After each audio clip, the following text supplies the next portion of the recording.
Hi, my name is Omar Yusuf, and I'm addicted to getting stronger. And that is a problem. What's cracking, guys? Omar Yusuf here, back with another video, back with another sit-down video, something timely and topical today.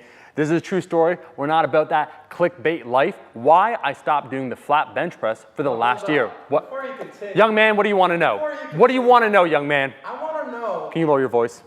Your thoughts and feelings on the. Oh, this bench, a bench review? I want a bench. You want the bench review? I want a bench. 6.3. It's flat. It needs more curves. Back to talking about the bench, the flat bench. This is very serious here. Why I stopped doing the flat bench and how this could be applicable to your training. Once again, I'm not trying to trash the bench press. I think it's a fantastic movement, and I think it usually has a time and place in most people's training. However, I want to get stronger. I have very specific goals. I want to increase my overhead press, and this is the key point. Two key things I'd say. Specificity can be a monster in certain ways. And two, there is an opportunity cost to everything you do at the gym. You can't have the best of all possible worlds all the time. And you'll discover this once you're past the early intermediate phase. When you're a newbie, every single thing works. It's almost synergistic. You could do the bench press at the same time as the overhead press, trying to get stronger on both, and they'll blow up. And I would posit, I'd put forth that getting stronger on the bench press early on would help the overhead press and vice versa. But when you get to the point, such as myself, you've been lifting a long period of time, there is that opportunity cost. In order to increase my bench press, I would probably need a bench press 2, 3, maybe 4 times per week. I had my best bench PR was 375, felt pretty damn good. To get a 380, 385, 390, I needed to dedicate more time. I needed to plan it out, 4 months, 6 months, 8 months, 10 months, right? Cool, to make that progress, that's what happens. But you only have, and this is the key point, a finite amount of energy. And sometimes things happen randomly, and here's what I mean. I was training, right? I had access to a rack that kind of was like this, where when I try and unrack on the bench press, it was a little janky. I was training on my own. And so I just made the simple choice, hey, I can't really lift heavy as often as I'd like. Let me lower this. Let me de-emphasize this, right, when it comes to my overall training. So I didn't think to myself, hey, what's my grand plan here? At the same time, because I had that rack, I'm like, I could focus on the overhead press a little bit. And so it happened kind of randomly, but it made sense retrospectively when I looked at it. And that is, I wanted to increase my overhead press. I've wanted this for quite some time. And let's frame this. Let's give some context. Over the last 16 months, I've increased my overhead press by 15 pounds. At my stage of training, how long I've been training, over a decade, that's considerable.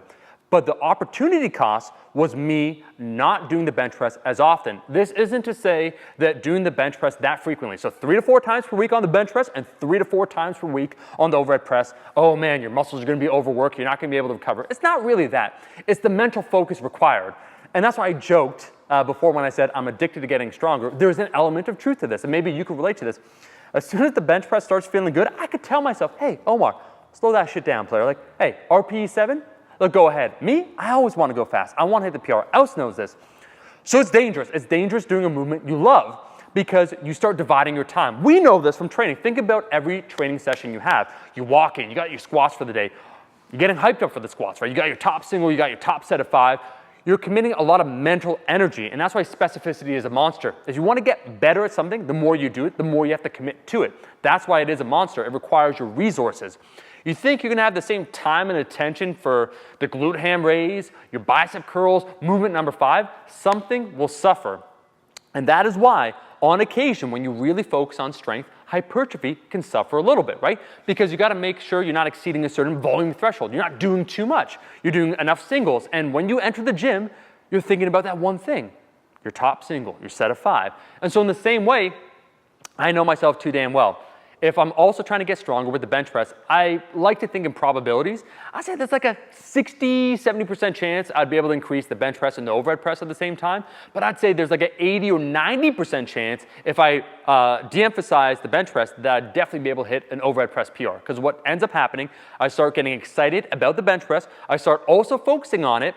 And once again, because you can't be a jack of all trades at a certain level, you have a finite amount of resources, a finite amount of mental energy, amount of work you could put into a specific movement. Something's got to give. And eventually, you become good at nothing, essentially. And I've had experience with this. I've experienced this before when it comes to training. I think the longer you train, it's more about allocating those finite resources you have as effectively as possible. And so, once again, I'm not trashing the bench press. I love the bench press. I'm going to continue to bench press for quite some time. I'm going to continue doing it in the future. That is why instead of the flat bench press, I did the low incline bench press. Because you think I give a shit about hitting an a low incline bench press PR? I don't, right? So I could do my sets of 12, sets of 15, go in, get a pump, feel good, get the muscular contraction. It also is a slightly more accessory movement, I'd say, to the overhead press versus the bench press because of that incline. You work the anterior delt a little bit more. So once again, there might be a small bit of transfer more, but also I know that I won't then start trying to get stronger on the incline bench press. I can use it as a tool of a much bigger picture. And many people can relate to this when it comes to their training. You're trying to do all things at once, right? You're trying to get bigger, you're trying to get stronger, you're trying to get leaner, and we try and ram it all down at the same time. And what sometimes ends up happening is that we plateau. And I've experienced this in a wide variety of different ways. And so the key point for this video is to take a good hard look at your training, see what you can do, see what you can tweak, see ways you can differentiate your training from what you've been doing in order to make progress, and then try it out, see what happens, take kind of that retrospective look and adjust accordingly. But I do think progress is always lurking in the shadows. And I'm ecstatic, right? I hit 15 pounds, so 240 pounds, weighing at 180 pounds, no elbow, knee sleeves, nothing.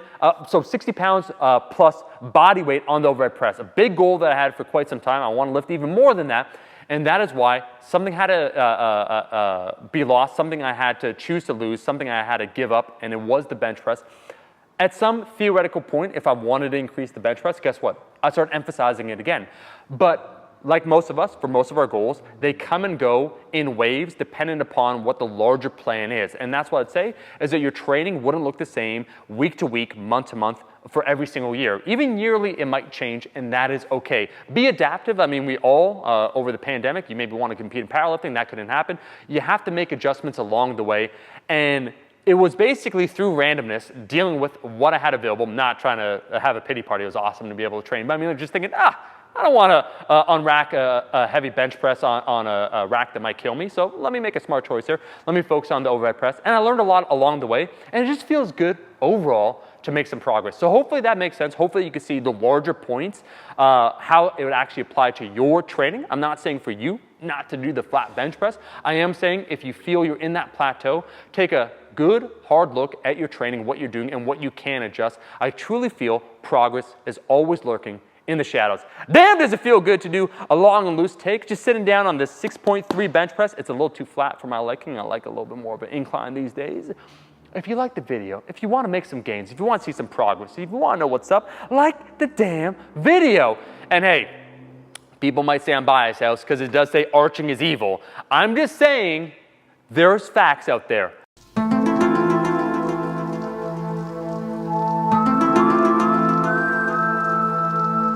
Look it up.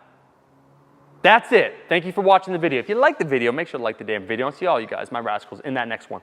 Peace. Eat your vegetables, eat your vegetables, eat your fucking vegetables.